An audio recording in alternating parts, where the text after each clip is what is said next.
الحمدللہ رب العالمین والعاقبۃ المتقین والصلاة والسلام علی رسولہ الکریم اما بعد۔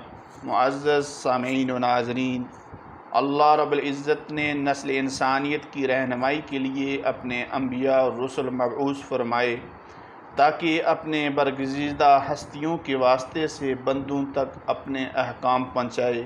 اس خالق کائنات اللہ رب العالمین کا کروڑوں شکر عظیم ہے کہ اس نے ہمیں انبیاء اور رسل کے سردار جناب احمد مجتبیٰ محمد مصطفیٰ رسول عربی صلی اللہ علیہ وآلہ وسلم کی امت میں پیدا فرمایا۔ معزز سامعین و ناظرین، انبیاء کرام سے جن خوارق عادت یعنی خلاف عادت امور کا ظہور ہوتا ہے انہیں معجزات کہا جاتا ہے، جو ایک طرف ان کی سچائی اور حقانیت کی دلیل ہوتے ہیں اور دوسری طرف اللہ کی جانب سے ان کے لیے اکرام و انعام۔ اللہ تعالیٰ نے کسی نبی کو ایک معجزہ دیا، کسی کو 2، کسی کو 3 معجزے عطا فرمائے۔ آدم علیہ السلام معجزہ لے کر آئے، نوح علیہ السلام معجزہ لے کر آئے، موسیٰ علیہ السلام معجزہ لے کر آئے، جناب حضرت عیسیٰ علیہ السلام معجزہ لے کر آئے، مگر ہمارے نبی کریم صلی اللہ علیہ وآلہ وسلم سراپائے معجزہ بن کر آئے۔ اللہ تعالیٰ نے دوسرے انبیاء کرام علیہ السلام کو جو معجزات عطا فرمائے وہ صرف ان کی ظاہری حیات مقدسہ تک دیکھے جا سکتے تھے۔ اگر آج ہم موسیٰ علیہ السلام کے ماننے والوں سے پوچھیں کہ کیا تمہارے نبی سیدنا موسیٰ علیہ السلام کے پاس معجزات تھے، وہ کہیں گے ہاں۔ اگر ان کو یہ کہا جائے کہ اس وقت بھی موسیٰ علیہ السلام کو معجزہ دکھا سکتے ہو، تو وہ کہیں گے ان تمام معجزات کو ان کی ظاہری حیات مقدسہ میں ہی دیکھا جا سکتا تھا، اب ہم نہیں دکھا سکتے۔ اگر عیسیٰ علیہ السلام کے ماننے والوں سے پوچھا جائے تو بھی یہی جواب ملے گا، پر قربان جائیں ہم اپنے آقا صلی اللہ علیہ وآلہ وسلم پر کہ آج بھی ہم سے کوئی پوچھے کہ نبی کریم صلی اللہ علیہ وسلم کے معجزات، تو ہم علان کہیں گے کہ ہے میرے نبی صلی اللہ علیہ وسلم کے معجزات کے بارے میں سوال کرنے والے، قرآن پاک کی زیارت کر لو۔ یہ قرآن پاک میرے نبی کریم صلی اللہ علیہ وسلم کو وہ معجزہ ہے جو قیامت تک باقی رہے گا۔ نبی کریم کا زندہ تابندہ معجزہ قرآن کریم، جس کی نظیر نہ کوئی پہلے لا سکا ہے نہ قیامت تک کوئی لا سکے گا، اور مسلمانوں کے تنزل و زوال کے باوجود یہ معجزہ پوری شان سے موجود ہے، اور اپنے اندر بھٹکتی ہوئی انسانیت کی رہنمائی کے لیے وہ صلاحیت آج بھی اپنے اندر اسی طرح رکھتا ہے جس طرح 1400 سال پہلے رکھتا تھا۔ قرآن پاک کا ہر لفظ، ہر شد و مد، زیر و زبر عظمت مصطفیٰ صلی اللہ علیہ وسلم کی گواہ ہیں۔ آقا صلی اللہ علیہ وسلم کی نبوت و رسالت چونکہ تمام عالم کے لیے ہے اور قیامت تک کے لیے ہے، اس لیے اللہ تعالیٰ نے آپ صلی اللہ علیہ وسلم کو جملہ اقسام عالم سے معجزات اور نشانات عطا فرمائی تاکہ عالم کی ہر چیز آپ صلی اللہ علیہ وسلم کی نبوت کی دلیل اور برہان ہو، اور عالم کی کوئی نوع ایسی باقی نہ رہے جو آپ صلی اللہ علیہ وسلم کی نبوت کی شہادت نہ دے۔ چونکہ آقا ساری کائنات کے لیے رحمت للعالمین اور خاتم النبیین بن کر آئے، اس لیے آپ صلی اللہ علیہ وسلم کے معجزات بے شمار ہیں۔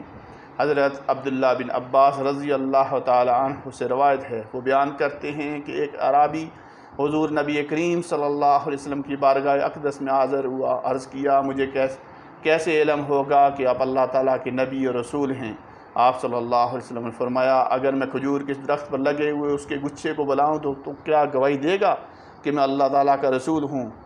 پھر آپ صلی اللہ علیہ وسلم نے اسے بلایا تو وہ درخت اس سے اترنے لگا، یہاں تک کہ حضور نبی کریم صلی اللہ علیہ وسلم کے قدموں میں آ گرا۔ پھر آپ صلی اللہ علیہ وسلم نے اسے فرمایا واپس چلے جاؤ، تو وہ واپس چلا گیا۔ اس عرابی نے نباتات کی محبت و اطاعت رسول اللہ صلی اللہ علیہ وسلم کا یہ منظر دے کر اسلام قبول کر لیا۔ ایک مرتبہ مشرکین مکہ آقا صلی اللہ علیہ وسلم کے پاس آئے اور کہنے لگے، اگر آپ اللہ تعالیٰ کے سچے رسول ہیں تو چاند کے 2 ٹکڑے کر کے دکھاؤ۔ آپ صلی اللہ علیہ وسلم نے فرمایا، پھر کیا تم ان پر ایمان لاؤ گے؟ انہوں نے کہا، اگر آپ چاند کے 2 ٹکڑے فرما دیں تو ہم آپ کا کلمہ پڑھ کر مسلمان ہو جائیں گے۔ چنانچہ اس رات چاند کی 14 تاریخ تھی، چاند اپنے پورے شباب کے ساتھ چمک رہا تھا۔ جو ہی آقا صلی اللہ علیہ وسلم نے اپنی انگشت مبارکہ سے چاند کی طرف اشارہ کیا تو چاند 2 ٹکڑے ہو گیا۔ حضرت ابو زید انصاری رضی اللہ تعالیٰ عنہ روایت کرتے ہیں کہ حضور نبی کریم صلی اللہ علیہ وسلم نے مجھے فرمایا، میرے قریب ہو جاؤ۔ پھر میرے سر اور داڑھی مبارک پر اپنا دست مبارک پھیرا اور دعا فرمائی، الہی اسے زینت بخش اور اس کے حسن و جمال کو دوام عطا فرما۔ راوی کہتے ہیں کہ انہوں نے 100 سال سے زیادہ عمر پائی، لیکن ان کے سر اور داڑھی کے چند بال ہی سفید ہوئے تھے۔ ان کا چہرہ صاف اور روشن رہا اور تا دم آخر ایک ذرہ برشکن بھی ان کے چہرہ پر نمودار نہ ہوئی۔ سیدنا حضرت انس رضی اللہ تعالیٰ عنہ سے روایت ہے کہ ایک انصاری گھرانے میں ایک اونٹ تھا جس پر وہ کھیتی باڑی کے لیے پانی بھرا کرتے تھے۔ ان کے قابو میں نہ رہا اور انہوں نے اپنے پشت پانی لانے کے لیے استعمال کرنے سے روک دیا۔ انصار صحابہ حضور نبی کریم صلی اللہ علیہ وسلم کی بارگاہ اقدس میں حاضر ہوئے۔ آقا کریم صلی اللہ علیہ وسلم کی بارگاہ میں عرض کیا، یا رسول اللہ، ہمارا ایک اونٹ تھا، ہم اس سے کھیتی باڑی کے لیے پانی لینے کا کام لیتے تھے اور وہ اب ہمارے قابو میں نہیں رہا، اب وہ خود سے کوئی کام ہم سے نہیں لینے دیتا۔ ہمارے کھیت کھلیان اور باغ پانی کی قلت کے باعث سوکھ گئے ہیں۔ قربان جاؤں اپنے آقا جناب محمد مصطفیٰ رسول عربی صلی اللہ علیہ وسلم پر۔ آپ نے صحابہ اکرام کو فرمایا، اٹھو، بس سارے اٹھ کھڑے ہوئے اور اس انصار کی گھر تشریف لے گئے۔ آپ صلی اللہ علیہ وسلم احاطہ میں داخل ہوئے تو اونٹ جو کہ کونے میں تھا، نبی کریم صلی اللہ علیہ وسلم اونٹ کی طرف چل پڑے تو انصار کہنے لگے، یا رسول اللہ، یہ اونٹ کتے کی طرح باولا ہو چکا ہے، ہمیں اس کی طرف سے آپ پر حملے کا خطرہ ہے۔ حضور نبی کریم صلی اللہ علیہ وسلم نے فرمایا، مجھے اس سے کوئی نقصان نہیں ہوگا۔ اونٹ نے جیسے ہی آقا دو جہاں سرور قوم وقاں شافی روز محشر صلی اللہ علیہ وسلم کو دیکھا تو آپ صلی اللہ علیہ وسلم کی طرف بڑھا، یہاں تک کہ قریب آ کر آپ صلی اللہ علیہ وسلم کے سامنے سجدہ میں گر پڑا۔ حضور نبی کریم صلی اللہ علیہ وسلم نے اسے پیشانی سے پکڑا، ہر اسب سابق دوبارہ کام پہ لگا دیا۔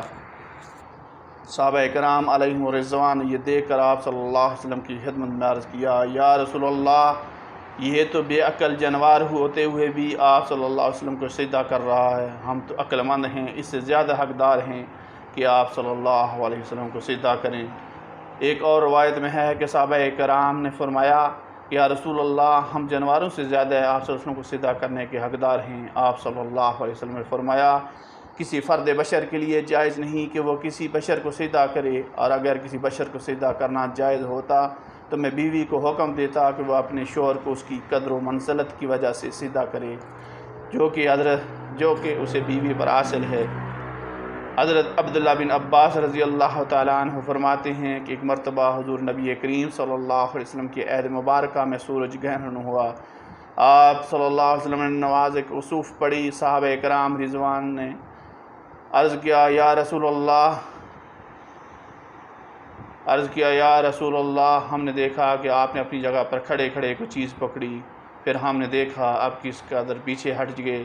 آقا دو جہاں صلی اللہ علیہ وسلم نے فرمایا، مجھے جنت نظر آئی تھی، میں نے اس میں سے ایک خوشہ پکڑ لیا تھا، اگر اسے توڑ لیتا تو تم رہتی دنیا تک اسے کھاتے رہتے اور ختم نہ ہوتا۔ اللہ رب العزت ہمیں آقا مدنی صلی اللہ علیہ وسلم کی سچی اور پکی غلامی نصیب فرمائے۔ آقا مدنی صلی اللہ علیہ وسلم کے اسوہ حسنہ پر چلنے اور اس کے مطابق زندگی گزارنے کی توفیق عطا فرمائے۔ وطن عزیز کو امن و سلامتی کا گہوارہ بنائے۔ ہمیں نظام مصطفیٰ صلی اللہ علیہ وسلم برپا کرنے والا حکمران عطا فرمائے۔ بروز قیامت آقا مدنی صلی اللہ علیہ وسلم کی شفاعت اور اپنی جنت کا حقدار بنائے۔ مسلمانوں کو آپس میں اتفاق و اتحاد نصیب فرمائے۔ واخر دعوانا الحمدللہ رب العالمین۔